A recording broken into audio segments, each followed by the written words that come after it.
अस्सलाम वालेकुम, welcome back to my channel. आज हम बनाएंगे बेसन भरे करेले। टमाटर हैं, पहले मैं इसमें टमाटर डाल दूंगी। प्याज हैं जो इसमें ये भी डाल दूंगी। हरी मिर्ची हैं,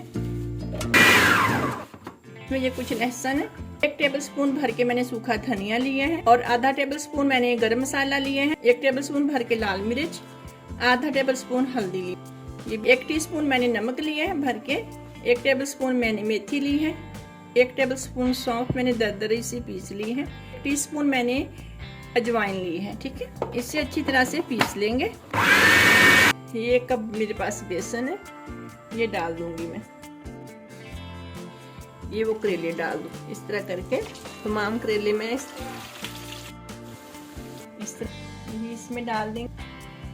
इस तरह की कोई नलकी, ये देखिए